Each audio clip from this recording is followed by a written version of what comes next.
una frase para ustedes. El que no lee frecuentemente o que no se actualiza, solo vive del pasado. Conoce y vive del pasado.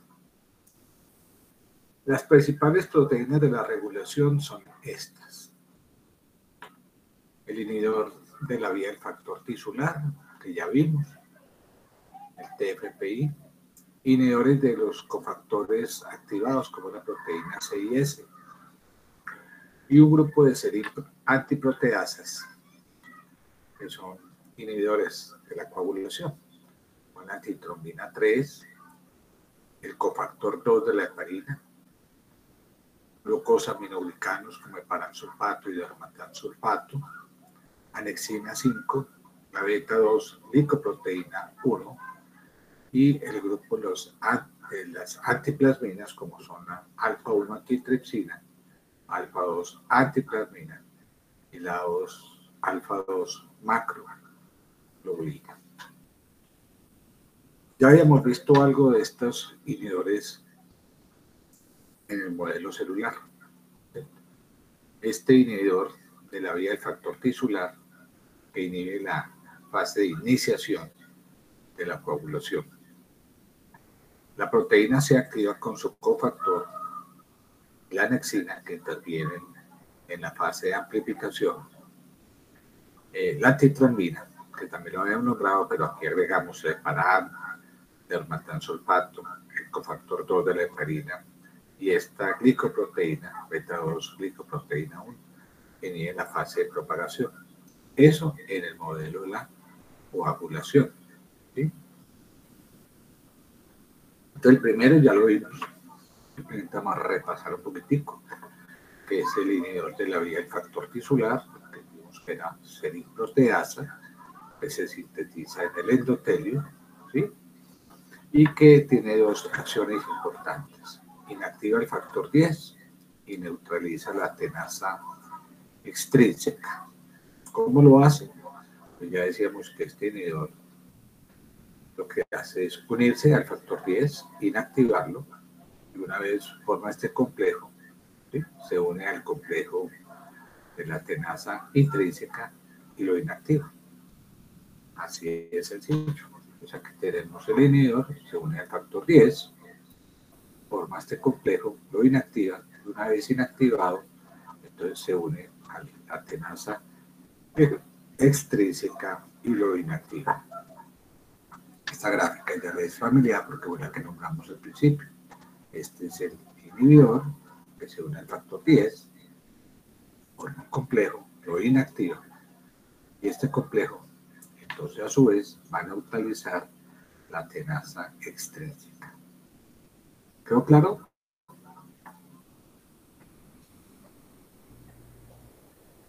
Cierto.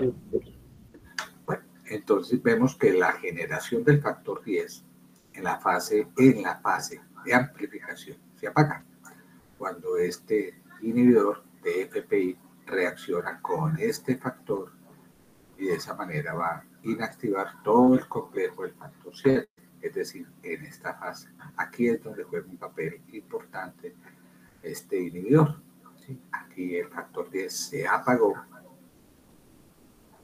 y esto va a inactivar el complejo que se forma, el complejo del factor 10, y por tanto no se puede activar la atenasa intrínseca, perdón, el complejo de protrombinasa. De ahí entonces que se apaga este y no se forma la trombina en la fase de inicio de la coagulación.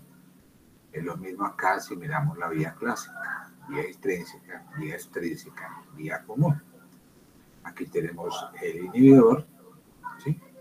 Que ya había sido señalado por Nemerson en 1977, que se une al factor 10, lo inactiva, y una vez inactivado, forma ese complejo y de una vez también inactiva la vía extrínseca, es decir, está inhibiendo tanto la vía extrínseca como la vía común. El objetivo, también lo habíamos dicho, evitar la producción excesiva de trombina en esa fase de iniciación, porque lo que se necesita es producir pequeñas cantidades de trombina, lo suficiente para amplificar la señal procoagulante siguiente. El otro inhibidor, son los inhibidores de los cofactores 5 y 8 de la coagulación. Y estos son la proteína C y su cofactor, que es la proteína S. La proteína C, como la proteína S, son vitamina K dependientes. Aquí lo veíamos, vitamina K dependiente. ¿Sí? No olviden eso. ¿Ok? Ya. Esta proteína S, ¿sí?, se sintetiza en hígado, en el endotelio, megacariocitos y otras sustancias. También dependiente de vitamina K. No tiene actividad proteolítica porque es un cofactor de la proteína C. ¿Sí? Entonces, esta proteína S, ¿sí?, cuando la queremos valorar en sangre por alguna deficiencia, lo que sea, ¿sí?, la proteína S total, ¿sí?, la que valoramos básicamente la proteína libre, que es la funcional, la que representa el cofactor de esa proteína C. Entonces, aquí formamos un sistema de proteína C. El sistema de proteína C está integrado por varios elementos. Uno, la proteína C en sí misma, con su cofactor, que es la proteína S. La trombomedulina, ¿sí?, que es esta amarillita acá, y el receptor endotelial de proteína C, que es el EPCR. Entonces hay 4 elementos, 1, 2, 3, 4, que forman todo el sistema de proteína C. ¿Sí? Entonces estaría proteína C, proteína S, la trombomedulina y el receptor endotelial de esa proteína C. Entonces, ¿cómo se activa este sistema de proteínas?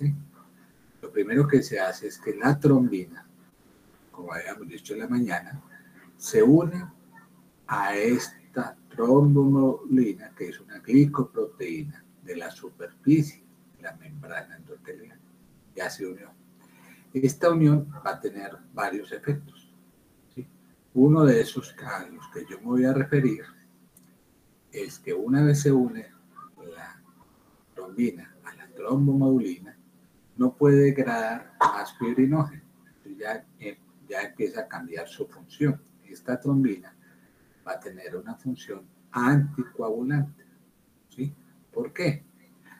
Porque este complejito hace que la proteína unida, ¿sí?,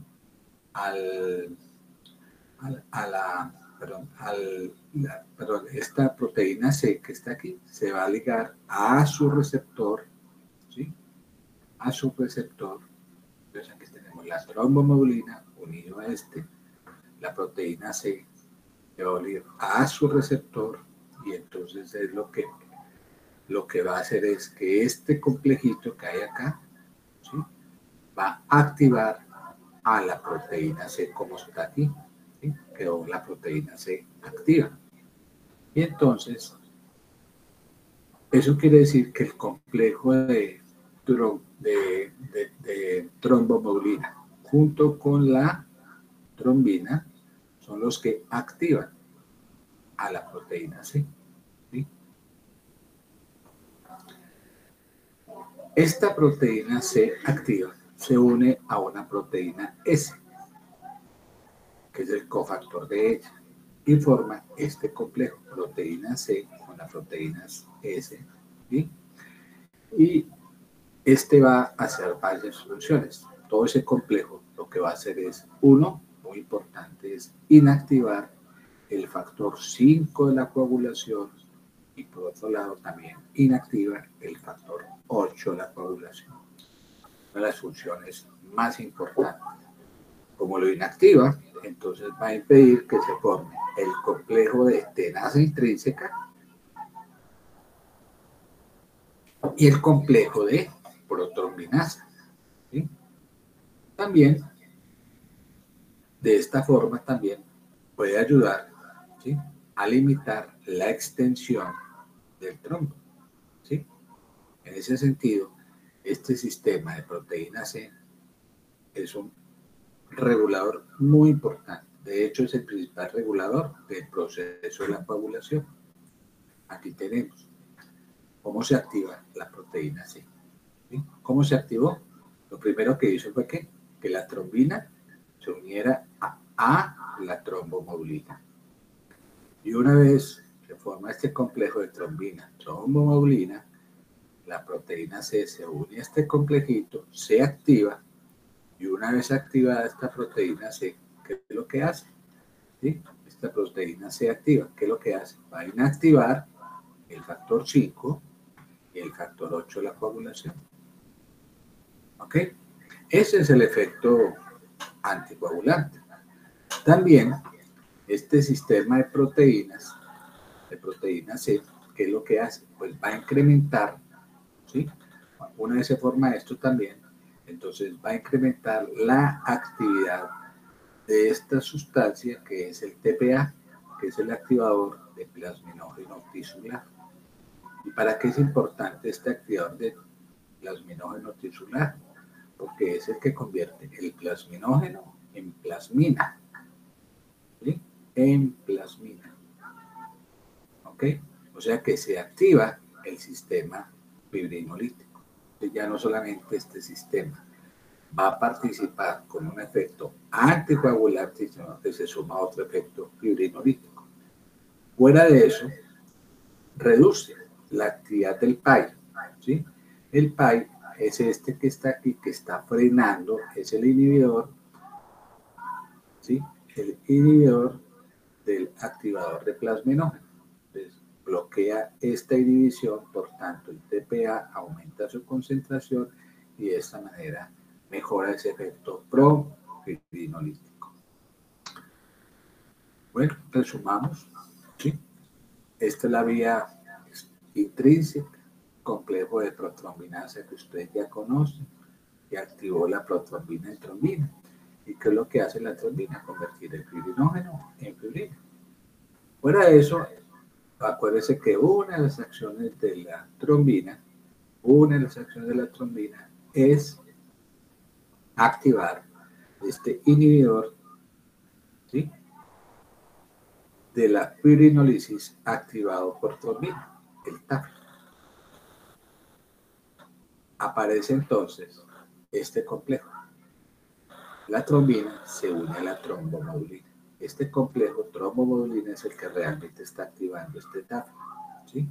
Y entonces, ¿qué hace cuando esta trombina se une a la trombomoblina? Pues activa la proteína C, la activa, que se une a este cofactor, proteína S. ¿Y cuál es la función anticoagulante más importante? 1. Inhibir los cofactores 5 y 8, por un lado. 2. Está activando, ¿sí?, el TPA, o sea, favoreciendo la fibrinólisis, y por otro lado, ¿sí?, está inhibiendo su inhibidor, o sea, está inhibiendo el PAI-1. Y una tercera función sería, otra función muy importante, es que inhibe el TAFI. ¿Y el TAFI qué es? ¿Qué hace? Inhibe la fibrinólisis.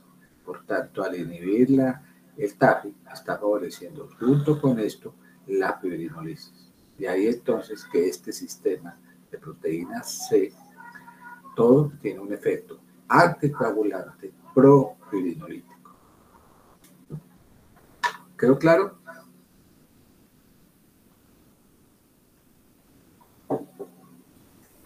Sí, doctor. Bueno, muy bien. Viene otro grupo de serpinas antiproteasas, que son las serinproteasas inhibitorias, y en especial voy a nombrar esta, la antitrombina 3. ¿Sí? Esta es una sustancia sintetizada en hígado y riñón, ¿sí? Por eso cuando vemos, por ejemplo, pacientes con problemas hepáticos muy severos, estos pacientes tienen déficit de antitrombina. ¿Sí? Esta sustancia es el inhibidor fisiológico más importante de la trombina y el factor 10A.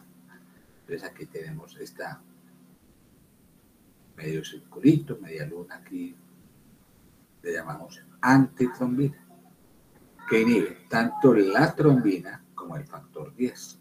Ahorita vamos a ver que tiene más efectos sobre la trombina que sobre el factor 10.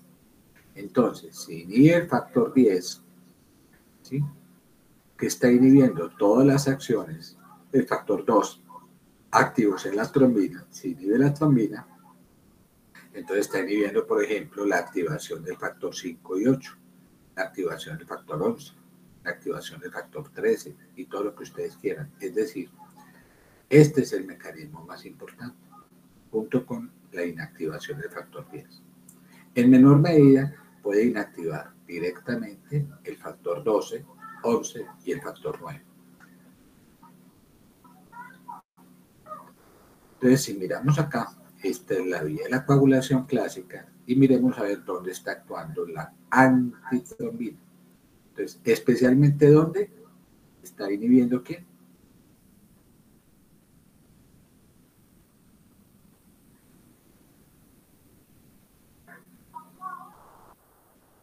Trombina. Trombina. E inhibe otro que hay acá, que es ¿cuál? Factor 10. ¿Sí? ¿Qué más inactiva o inhibe? Ya decíamos por acá, factor 12, ¿sí?, factor 11 de la coagulación, ¿sí?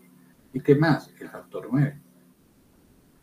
Los principales efectos fisiológicos de la antitrombina, su nombre lo dice, antitrombina, es inactivar la trombina y el factor 10.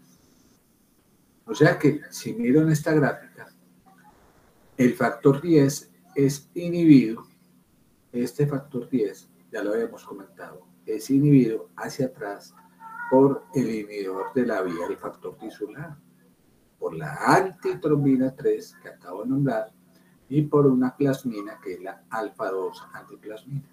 O sea que todas estas sustancias inhiben el factor 10. Ahora, la trombina, que también lo comenté esta mañana, es inhibida por la antitrombina 3, que es la que estamos haciendo referencia, ¿sí?, por su cofactor, que es el heparansulfato, ¿sí?, y el cofactor 2 de la heparina, que inhibe específicamente la trombina. El dermatán, que es el cofactor 2, dermatán sulfato, dermatán, que activa el cofactor 2 de la heparina. Y todas las antiplasminas, que son 3. Entonces, todos estos factores inhiben la trombina. Aquí lo tenemos. Esta es la trombina. Entonces, estamos haciendo referencia a esta sustancia que es la antitrombina. ¿Sí? Antitrombina. Una de ellas. ¿Sí? Entonces, esta antitrombina requiere de un cofactor, ya lo decía por acá. ¿Sí? Cofactor que es el heparan sulfato. ¿Sí? Entonces, este heparansulfato, que es un glucosamino sulfato, es secretado por células endoteliales.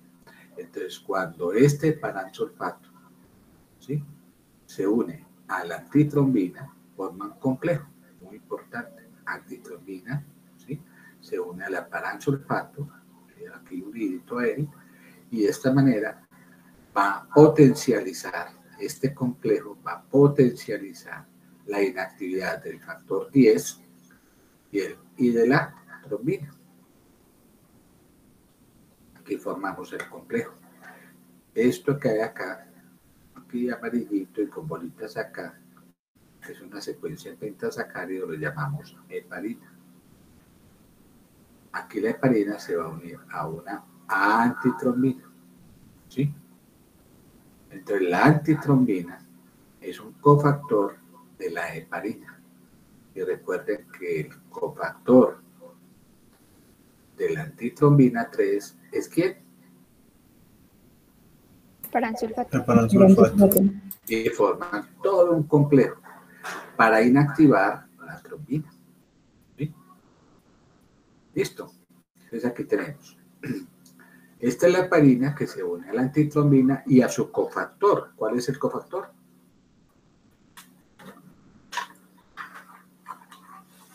Heparan sulfato.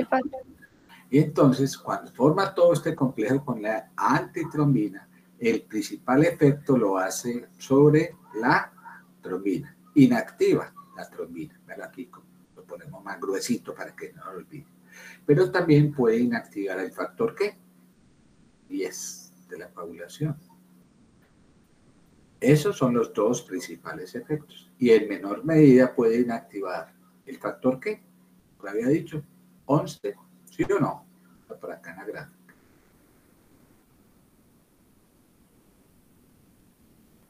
Este. Factor 12, 11 y 9. ¿Sí? 11 y 9 principalmente. Entonces aquí están. ¿Sí? 11, ¿sí? Y 9.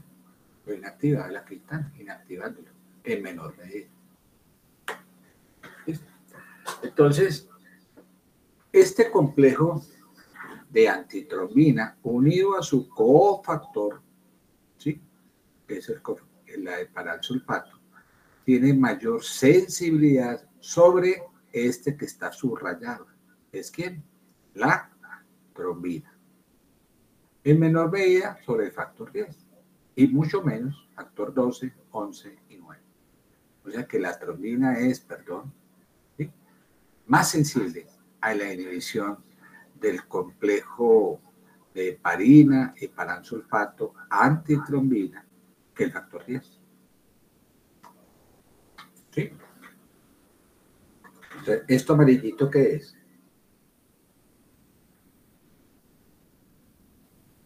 La antitrombina. Y esto aquí medio lunita sería la heparina y su cofactor. Entonces, esto está inhibiendo principalmente ¿a qué?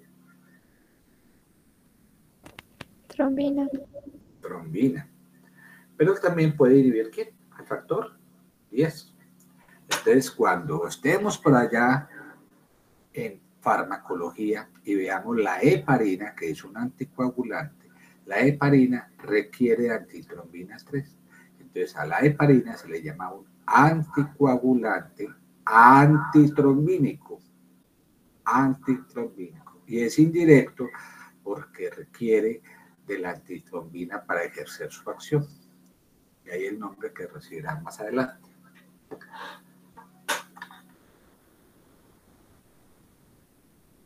Dentro de esas mismas, serinproteasas inhibitorias, le nombré dos, heparansulfato y el cofactor 2 de la heparina. El cofactor 2 de la heparina se sintetiza fundamentalmente en hígado e inhibe específicamente la trombina. Aquí, el cofactor 2. Entonces, este es un cofactor que inhibe selectivamente la trombina. ¿Y cómo lo hace? Actúa como un pseudosustrato, ¿sí? Como un kamikaze, ¿sí? Es decir, se une a la trombina, ¿sí? Y entonces forma un complejo. Y este complejo queda inactivado. Entonces, eso es lo que hace el cofactor de la heparina, ¿sí?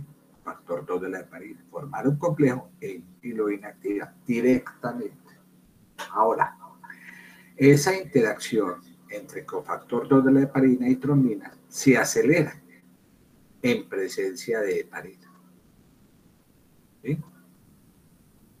Lo mismo que en presencia de este señor que es el dermatansulfato, que es básicamente el cofactor de este cofactor de este cofactor 2 de la heparina.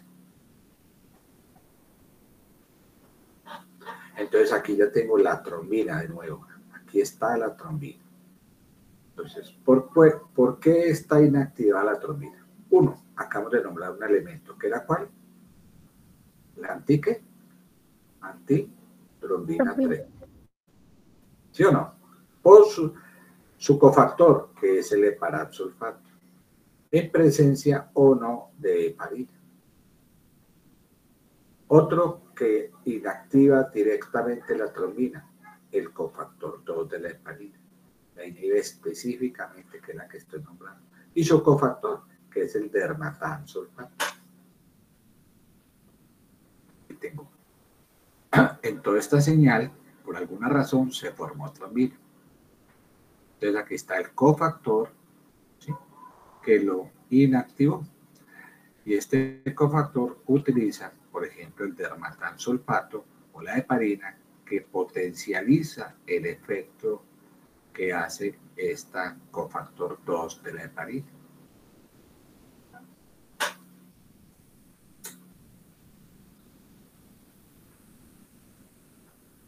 Otro grupo de reguladores de la coagulación, el grupo los glucosaminoglicanos, que he nombrado ya heparansulfato y dermatansulfato. ¿Qué es el heparansulfato? Por aquí está. ¿Lo recuerdan? Heparansulfato. ¿Qué es? ¿Un cofactor? ¿Cofactor de qué? De la Antitrombina. Eso. ¿Y qué es el dermatansulfato? ¿Cofactor de quién? Del cofactor 2 de la heparina. Correcto. No es ni más que cofactores. Entonces, cojamos el primer grupo, heparansulfato. ¿Sí? Entonces, este heparansulfato, que es secretado por las células endoteliales, actúa como un cofactor de la antitrombina. Aquí está el heparansulfato, esta molécula azulita con bolitas rojitas que ustedes ven aquí, ¿sí?, que se une a la molécula antitrombina. Entonces, este actúa como un cofactor, ¿sí?, de la heparina. Todo esto es la heparina, perdón, la antitrombina, ¿sí?, la antitrombina, ¿sí?, y entonces va a potencializar el efecto que tiene esta antitrombina sobre la trombina y sobre el factor 10. Eso es lo que hace el heparansulfato. El dermatansulfato, entonces, sería el cofactor, ¿sí?, porque es una sustancia que activa el cofactor 2 de la heparina. ¿Y qué hace el cofactor de la heparina? Pues inactiva directamente la trombina, ¿sí? Entonces aquí está el dermatansulfato. ¿Quedó claro?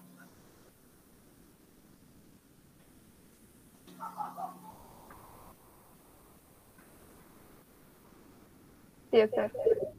Bueno.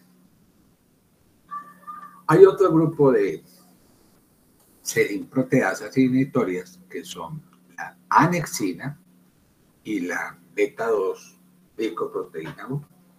Aquí está esta sustancia que es la anexina 5. La anexina 5 lo que hace es servir, o mejor, forma un escudo alrededor de las moléculas de fosfolípidos de carga negativa. Es decir, inhibe, ¿sí?, el factor 10 que se une a los fosfolípidos plaquetarios. Por eso inhibe la formación del complejo de protrombinasa.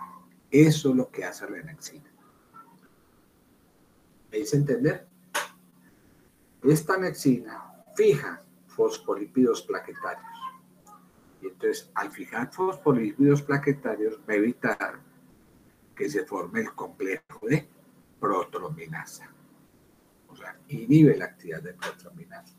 Y si no se puede formar protrombinasa, entonces está bloqueando, ¿sí?, la formación de trombina a partir de protrombina.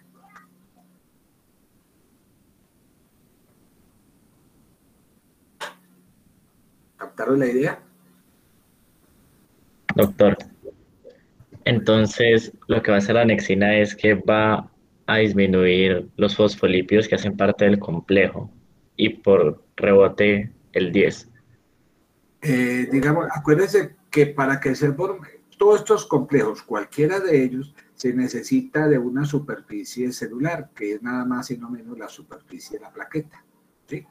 La plaqueta tiene una superficie celular conformada por fosfolípidos de membrana, que es el factor 3 plaquetario. Este factor 3 plaquetario tiene una carga negativa. ¿Qué es lo que hace este señor que parece el Capitán América? El Capitán América forma un escudo que impide que el factor 10, mire, el factor 10, se una a este fosfolípido de membrana y por tanto va a bloquear la formación de ese complejo de protrombinasa.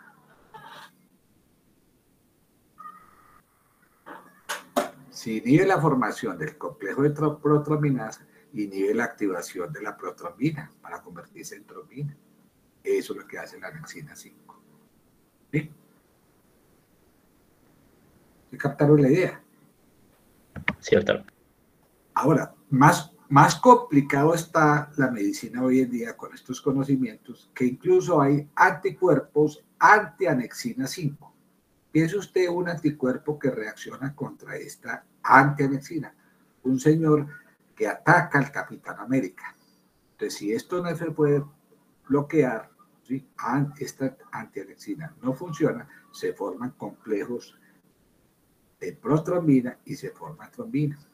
Quiere decir que los anticuerpos antianexina tendrán un efecto al contrario de este, es un efecto que favorece la formación de trombina, ¿sí? Entonces haría un efecto procoagulante. Ahora, ¿qué hace la anexina? Tiene un efecto regulador de la coagulación, es un anticoagulante. ¿Por qué hablamos de todas esas sustancias anticoagulantes? ¿Cuáles son las sustancias anticoagulantes? Todas las que estamos nombrando. ¿Sí? ¿Entendieron?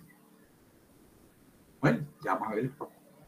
Algo muy similar a la anexina es esta sustancia nueva, la beta-2-glicoproteína 1. Bueno, nueva entre comillas, descrita desde la década del 70, pero con acciones muy importantes en una fisiopatología de una enfermedad que ya vamos a ver, la beta-2-glicoproteína 1. ¿Qué es lo que hace? También hace lo mismo que la anexina. Forma un escudo alrededor de moléculas de fosfolípidos de carga negativa, como un escudito, se llena de estos escuditos. Esto azulito es la beta-glicoproteína, se fija a todos estos fosfolípidos. Y entonces, por un lado, hace lo mismo, vean, inhibe la generación del factor 10 en la superficie plaquetaria. Recuerden que el factor 10, ¿sí?, debe unir a la superficie plaquetaria para formar, ¿sí?, el complejo de ¿qué? ¿De qué?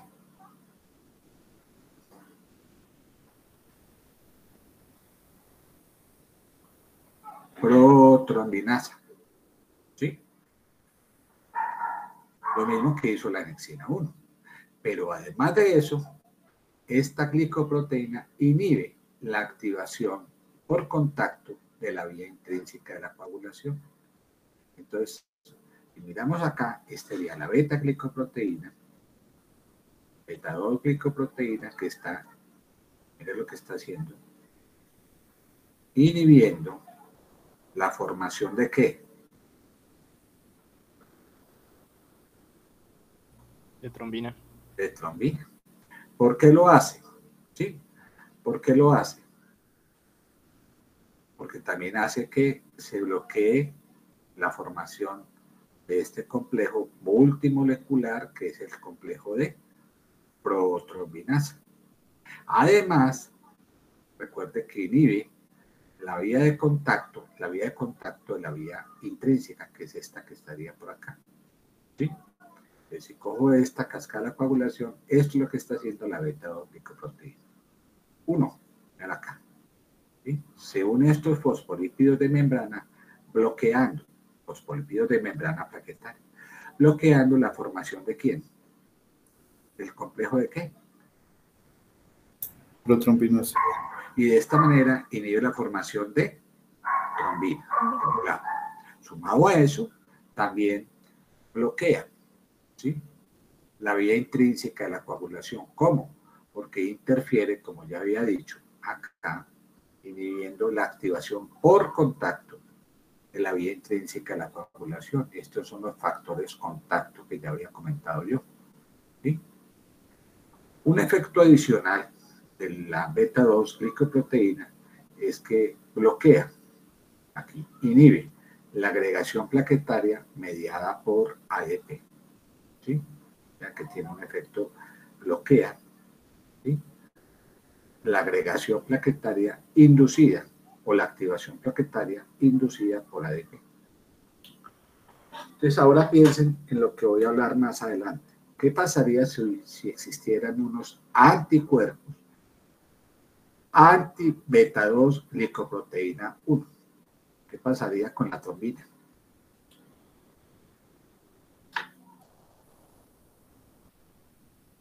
Se produciría. Aumentaría. Y entonces el efecto sería un efecto ¿pro qué?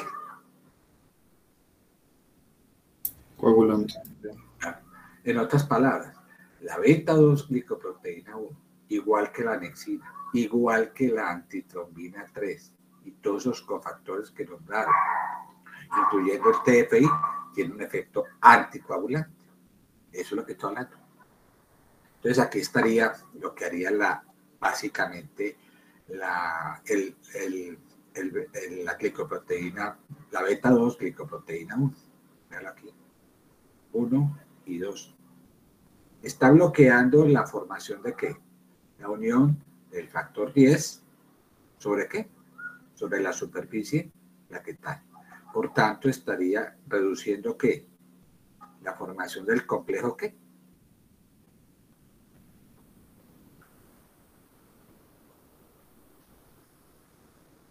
El complejo de protrombinasa. Y de esa manera va a bloquear la formación de trombina. Aquí estaría en su lugar, por aquí, la anexina 5 y la beta-2 glicoproteína. ¿Qué es lo que hacen todas en común? Estas dos inhiben el complejo de protrombinasa. Y si no se forma el complejo de protrombinasa, no se puede activar la trombina.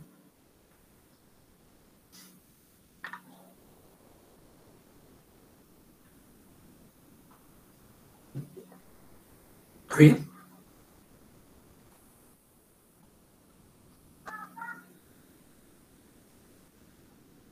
Relevancia clínica de esta glicoproteína.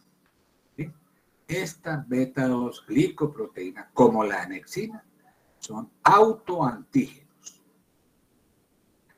especialmente en pacientes con enfermedades autoinmunes, como lupus eritematoso, porque inducen estas dos sustancias, beta-2 glicoproteínas y la anexina 5, inducen anticuerpos que nosotros llamamos antifosfolípidos, que son causantes de estados de hipercoagulabilidad adquiridos. Entonces, un paciente que tenga anticuerpos anti-beta-2 glicoproteína 1 o anticuerpos anti-anexina 5 tiene riesgo de desarrollar trombosis arterial venosa y trombocitopenia, etc. Por último estaría el grupo de las antiplasminas, que también son las serinproteasas inhibitorias. Aquí tenemos las principales antiplasminas: alfa-1 antitripsina, alfa-2 antiplasmina y alfa-2 macroglobulina. Miren ustedes que inactivan diferentes sustancias que hemos nombrado, pero para el caso de lo que nos compete ahora, estas antiplasminas, ¿sí?, están inactivando todas en común la trombina. Por eso las antiplasminas, además de bloquear, de inhibir la actividad de la plasmina que está aquí, también inactivan, ¿sí?, la trombina. Miren ustedes que esta que nombré ahorita, alfa-2 antiplasmina, inactiva directamente también el factor 10. Bueno, mirando esta regulación de la coagulación, también hay problemas de hemostasia relacionados con estos reguladores de la coagulación. Los reguladores de la coagulación son anticoagulantes, todos. Entonces, si un paciente tiene problemas con estos reguladores de la coagulación, entonces en vez de tener un efecto anticoagulante, tiene un efecto procoagulante que induce fenómenos de trombosis o síndrome de hipercoagulabilidad. ¿Sí? Recordando a Virchow, padre de la patología, dice que el fenómeno de trombosis se refiere a 3 situaciones fisiopatológicas: por lesión endotelial, por un flujo sanguíneo anormal, estasis venosa, o por fenómenos de hipercoagulabilidad. Entonces, mirando esta teoría de Virchow, los estados de hipercoagulabilidad inducen fenómenos de trombosis. Entonces, la trombosis como tal, ¿sí?, es la generación de un cuerpo sólido a partir de componentes de sangre dentro de la luz vascular. Y hablamos del trombo blanco, trombo rojo, etc. ¿Cuál es el problema de esos trombos rojos? Uno de ellos que migran a distancia y pueden inducir tromboembolismo. Entonces, un paciente con trombofilia es que tiene un estado sistémico que predispone a tromboembolias, que son los problemas de estos pacientes con estados protrombóticos. Así entonces, esta mañana decíamos, si yo tengo un estado de hipercoagulabilidad, no olviden que sus causas son hereditarias o adquiridas. Y entonces nombramos causas hereditarias. Por ahí habíamos nombrado la resistencia a la proteína C, cuya causa más importante es el factor 5 de Leiden y la protrombina, la mutación de la protrombina. Tenemos añadido a eso otras 3 causas importantes. Como vimos proteína C, S y antitrombina, entonces veamos que esta deficiencia de estas proteínas, proteína C, S y antitrombina, también predisponen a estados de hipercoagulabilidad. Y finalmente, causas adquiridas dentro del estado de hipercoagulabilidad, tenemos los famosos anticuerpos antifosfolípidos, que son esos anticuerpos que nombré ahorita, anticuerpos antianexina 5 y anticuerpos anti-beta 2 glicoproteína 1. ¿Va muy bien? Sí, doctor. Pues esto ya no hay que comentarlo, ya lo comentamos, etc. Listo. Entonces, no olviden, la principal causa hereditaria de un estado de hipercoagulabilidad, ¿cuál era?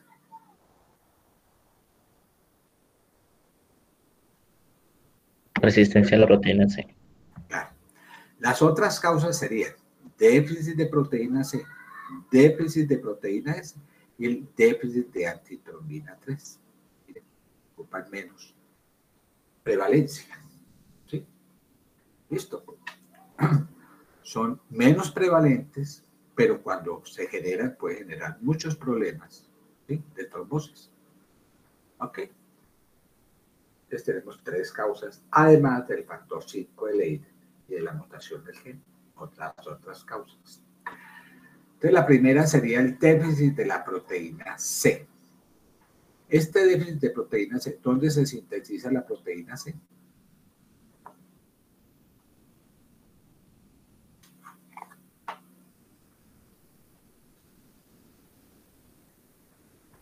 Aquí, ¿en dónde? Hígado. Por eso una hepatopatía puede producir déficit de proteína C.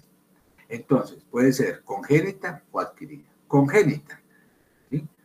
Esta que es rarita puede ocurrir, ¿sí?, por una alteración autosómica dominante, ¿sí?, tipo homocigota o heterocigota, o causas adquiridas como hepatopatías, ¿sí?, una cirrosis, por ejemplo, la coagulación intravascular diseminada, etcétera, etcétera. Este déficit congénito de proteína C fue descrita por allá en el año 81, ¿sí?, y fue descrita en pacientes que tenían una tromboflebitis familiar recurrente, ¿sí?, tromboflebitis. Esta tiene una incidencia de 1 en 1500 nacidos vivos, ¿sí? La deficiencia heterocigota, ¿sí?, predispone a ciertos niños, cuando nacen, de producir un fenómeno importante que se llama púrpura fulminante neonatal. La debemos sospechar. El diagnóstico de esa deficiencia de proteína C se hace con una prueba antigénica de la proteína C, ¿sí? O mirando aquí estamos mirando, esta es la prueba antigénica de la proteína C. No olviden eso. Ahora, la deficiencia de la proteína C, más rarita todavía, también es muy rara, más frecuente, 1 en 20.000 personas, también puede ser congénita o adquirida. Y miren ustedes, hepatopatía, síndrome nefrótico, etcétera, etcétera, etcétera, ¿sí? Por deficiencia de la proteína C.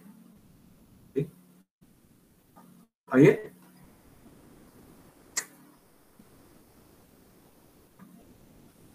Sí, doctor. Bueno.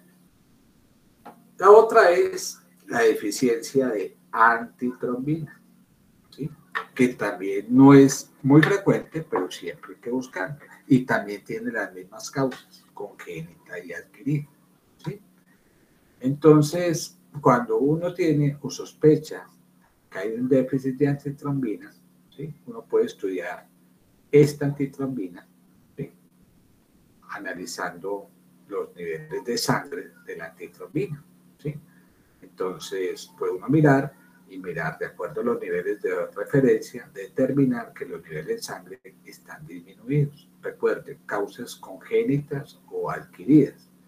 Siempre que tengan un paciente con hepatopatía, con coagulación intravascular diseminada, etcétera, sospechen que este paciente puede tener un déficit de antitrombina 3 y entonces estos pacientes nos van a ¿qué?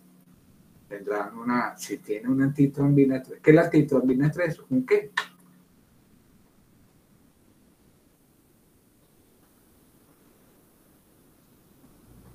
¿Un inhibidor de la producción de trombina? Sí, claro, un anticoagulante, ¿sí o no? Entonces, si hay deficiencia, entonces, ¿qué le pasará a este paciente? ¿Un estado de qué? Procoagulante. Hipercoagulabilidad, trombos, ¿sí? O sea, esos pacientes tienen tendencia a hacer trombofilia. Y recuerde que la antitrombina 3 se une a la heparina. Entonces, si uno le estuviera colocando heparina a un paciente y esa heparina no responde, por alguna razón el paciente me hizo una trombosis venosa profunda y uno de los tratamientos es la heparina. Y veo yo que no me responde la heparina, entonces esa resistencia a la heparina puede ser debida a esto precisamente, a un déficit de antitrombina. Esta es una mujer que fue anticoagulada con heparina y que tenía trombosis recurrentes de miembros inferiores. Se le administra dosis altas de heparina y sigue las mismas circunstancias. ¿Qué debo sospechar? Pues eso. ¿Listo? Ahora, esas son las causas congénitas de estados de hipercoagulabilidad que ya vimos. ¿Qué me quedan? ¿De las causas qué? Adquiridas. Dentro de esas causas adquiridas tengo el síndrome de anticuerpos antifosfolipídicos, se llama así SAF, que es la trombofilia adquirida más frecuente.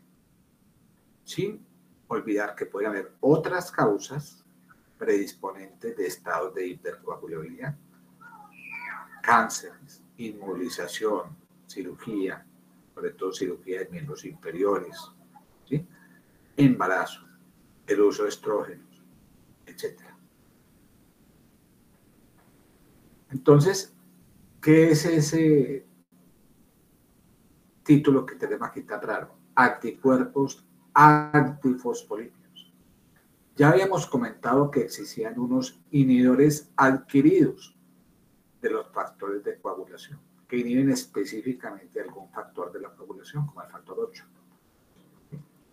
Nos vamos a referir a estos, los inhibidores no específicos o inhibidores de interferencia, que interfieren en uno o en varios pasos de la cascada.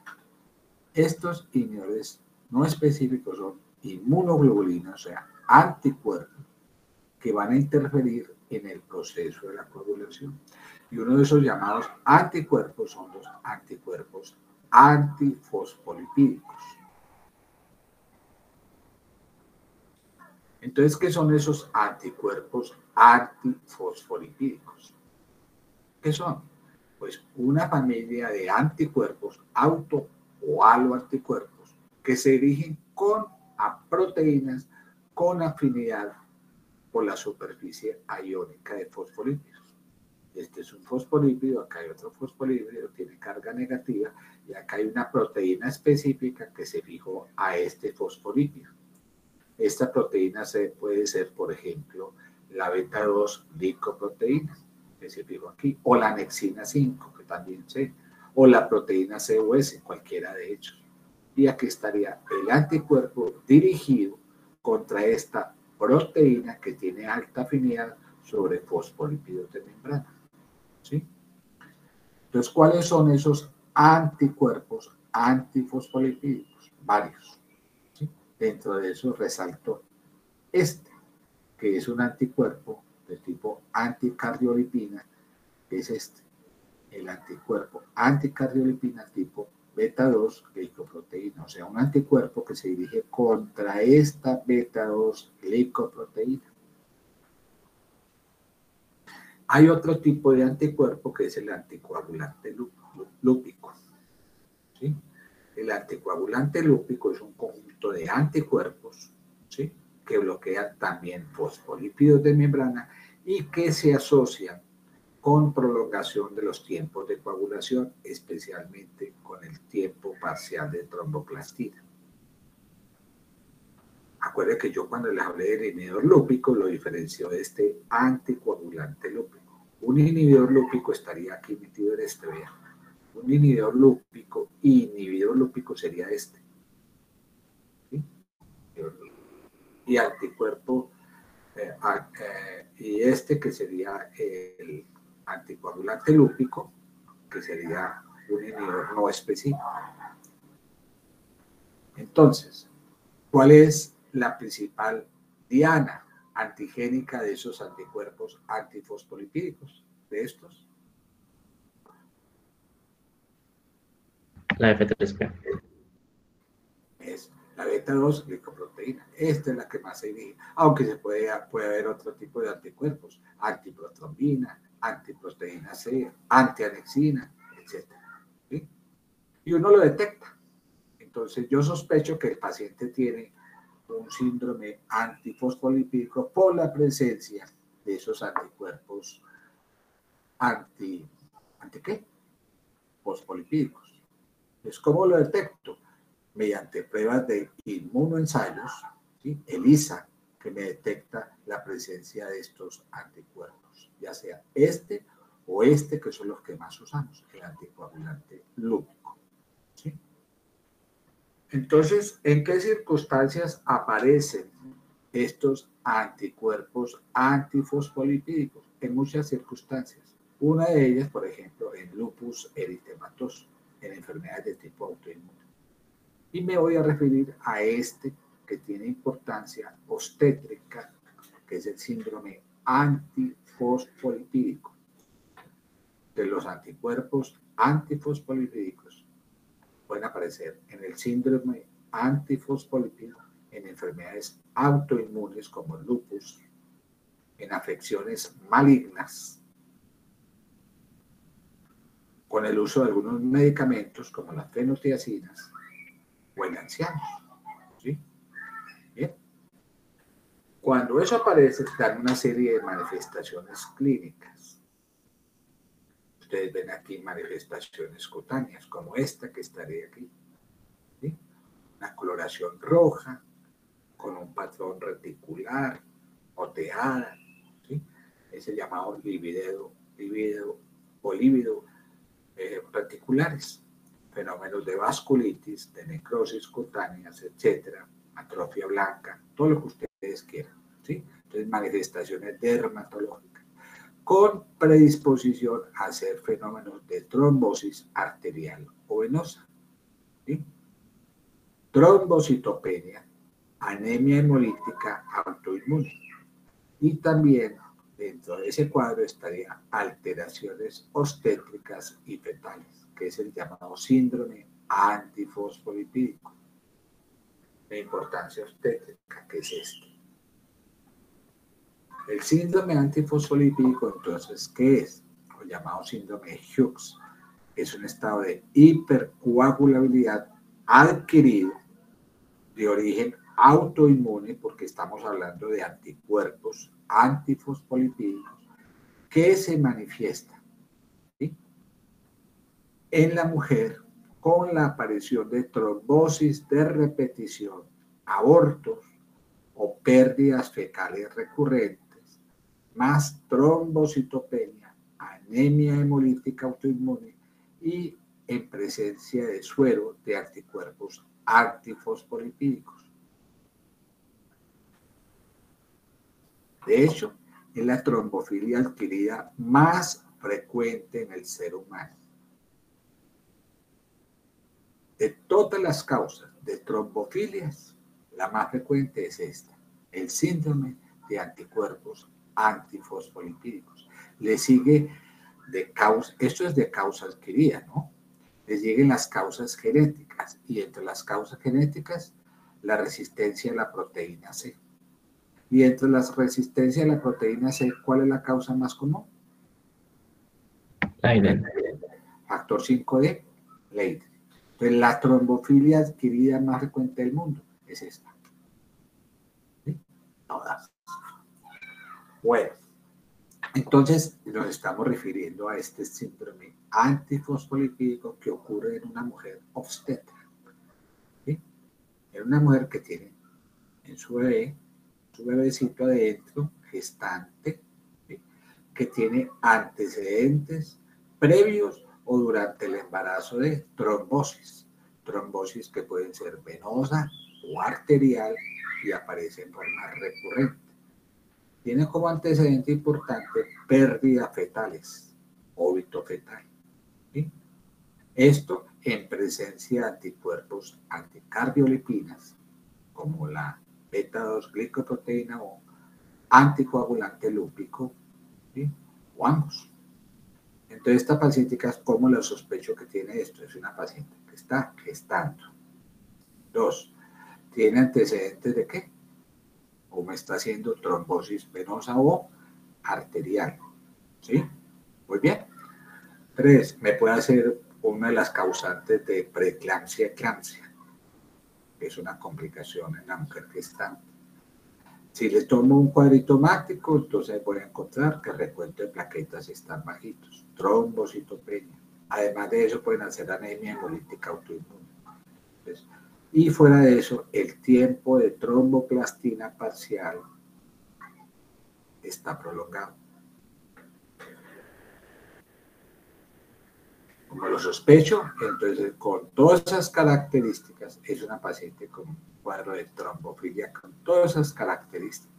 Pero no olviden, es una paciente con esas características, mire, con trombosis recurrente, y le pido pruebas de coagulación y encuentro curiosamente que el TPT está prolongado. Y una de las causas de ese TPT prolongado es la presencia de estos anticoagulantes circulantes. Miren ustedes que las demás causas me predisponen a mí a producir sangrado, mientras que esta es una paciente con trombofilia, estados que predisponen a trombosis.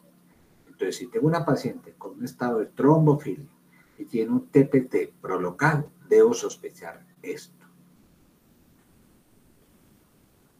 ¿Está bien?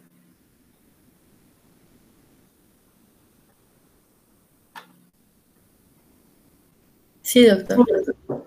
Entonces ahí tienen las características de una paciente con síndrome antifosfolipídico que se ve principalmente en mujer gestante. ¿Sí? Bueno. esta es la horita para ustedes de este tema de mecanismos reguladores, ¿sí? Para no cansarlos mucho. Mañana entonces vemos a las 10 el sistema filinolítico. Con eso acabamos todo el programa. Muchas gracias. Muchas gracias, doctor. Muchas gracias. Gracias, doctor. Feliz día.